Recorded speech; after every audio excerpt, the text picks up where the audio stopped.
show to come, the Olympic champion.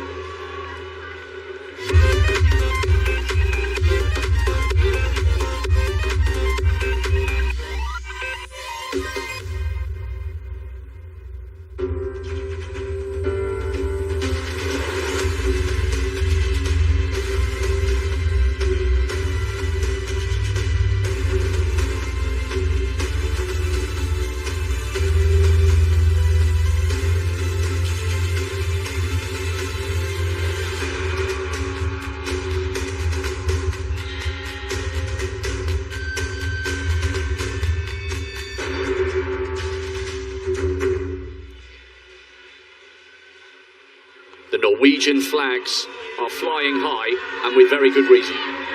We turn our attention to one of the blue-ribboned events of the World Championship. This is the men's 1500 metres. All three Olympic medalists are in this. The field is absolutely loaded. Rosen's on the inside, 8th in Tokyo last year. He's got a very quick finish. Watch for him if it gets tactical. The Olympic champion, the world indoor record holder, multiple European champion, this is the title he wants. He was 4th after running 3:31 in Doha. Jake Wightman, is this his best chance of a global medal? 5th in Doha, but he won the Rabat Diamond League in 3:32. Mohamed Katir, some won't recognise him. He's cut his hair, but his talent remains. Not quite on the form he is this season as last, but he's a canny racer. Abel Kipsang, world indoor bronze, 4th in Tokyo, but the fastest man in the world this year, and that performance came at altitude. He'll fancy this. Tadesse Lemmy, just off the podium in the world indoors.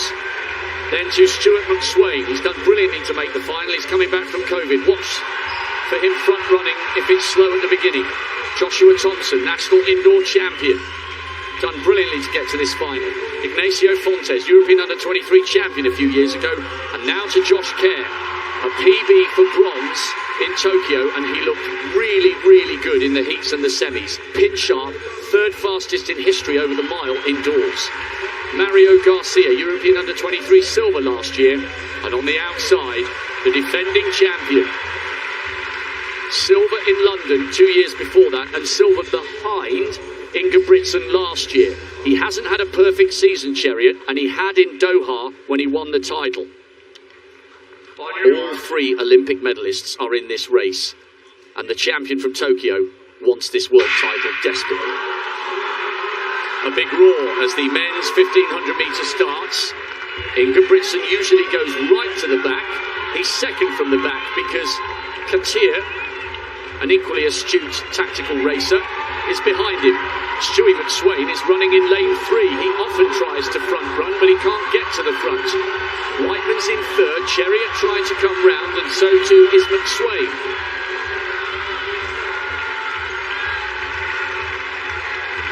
Can Abel Kipsang upgrade his 4th place finish from Tokyo to a glittering gold here in Eugene? The crowd utterly enthralled by this race, and they've been brilliant here. They haven't just cheered the Americans, they've cheered excellence wherever they've seen it, and excellence is what's on display here. You can differentiate between the two Kenyans because Chariot has that very distinctive forward lead. If you get a wide shot and you're trying to work out whether the defending champion is in front. There he is in 2nd place. McSwain is 3rd. Ingebrigtsen is poised with Wightman trying to stay on his shoulder. Watch for Garcia as well. No move yet from Josh Kerr. He's wearing the shades in that bright blue of Great Britain. He's a very, very good tactical racer. That's why he got the bronze. Now Jakob Ingebrigtsen doing what he so often does. The Olympic champion leads. The fastest man in the world this year, Abel Kipsang in 2nd. Chariot on his shoulder in 3rd. Wightman still 5th. Stewie McSwain 6th. And Josh Kerr, the Olympic bronze medalist in the shades, trying to come wide on the outside and paying close attention as they begin to think about the long, long burn-up for home. If you're about to go out, please keep us company for the next 2 minutes. There is such a mystique and a majesty about 1500-metre running. If you've ever done the distance, you know it feels like a flat-out sprint. The Olympic champion against the defending world champion, and they are side by side as they come round with 500 metres to go. The crowd are engrossed in this race. The Olympic bronze medalist Kerr is close by, so too Kipsang. Listen to the roar at the bell. Jakob Ingebrigtsen striking for the only title missing from his collection. But he's doing this the hard way, you know, because they're all queuing up behind him. Wightman now coming past the shoulder of Chariot, who's the defending champion. Watch for Kipsang, and don't rule out Josh Kerr, he's got the shades. This is a massive opportunity for Jake Wightman. So often he's missed out, and he's cut up Jakob Ingebrigtsen there, and he's taken the inside line. Chariot closing in on Ingebrigtsen's shoulder. Katia trying to find a way through on the inside. This is a brilliant run by Wightman. What a story it would be if he took the title. He might hang on here. Ingebrigtsen's trying. He's closing, but he's looked over his shoulder. Jake Wightman, with the performance of his lifetime, denies the Olympic champion the world crown. So often, Wightman has missed out. Just off the podium in Doha, run out of it in Tokyo, and in total disbelief, he joins Steve Cram as a world champion. The Briton is in the commentary box, and he'll be stunned.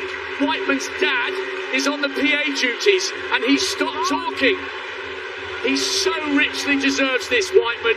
We knew that he was having a good season when he stormed to victory in Rabat, but somehow he has dethroned the Norwegian king and become the champion of the world. Brilliant run by Wightman. Will it be a brilliant clearance from Mahutic at 2:04? No, there's a first miss. She's on the podium. At the moment she occupies the silver medal position. But what a run by Jake Wightman. Ingebrigtsen looked over his shoulder with 15 metres to go because he knew he was beaten, and he cannot believe that title isn't his. And I tell you, the moment that cost him, Gail, was when Wightman legitimately took the inside line. He ever so slightly checked Ingebrigtsen's momentum. He lost a foot or two, and then the doubt began to creep into his mind. Wightman just produced the race of his life, and he's beaten a young man who's on his way to becoming one of the all-time greats. But it was not to be Ingebrigtsen's day, it was Wightman's day, and he still can't believe what he's just achieved. You talk about strategy, and like you said, we know how Ingebrigtsen actually normally runs, and Wightman was like, no, not this time. I'm going to do this, and I'm going to go, and if you go with me, I'm going to dig down to my toes to find that heart to keep going. That was the race of a lifetime for him, and he did it at the right moment. Patterson getting herself ready for her second attempt at 2:04. What a night in the stadium, what a night. And we've still got the men's 400 hurdles to come, and we've got the end of the discus.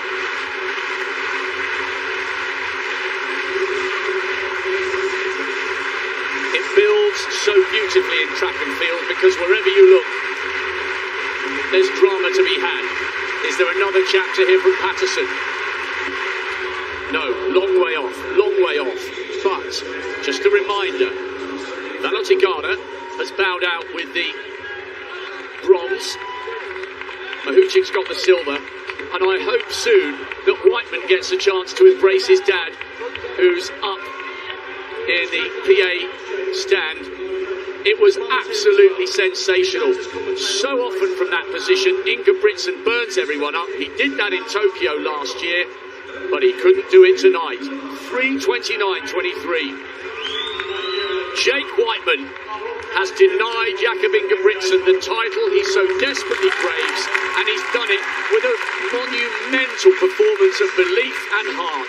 3:29, Ingebrigtsen the silver, Katia outdipping Garcia on the line, the Spaniard takes bronze. The first Briton to win this title since Steve Cram in Helsinki all those years ago in 1983.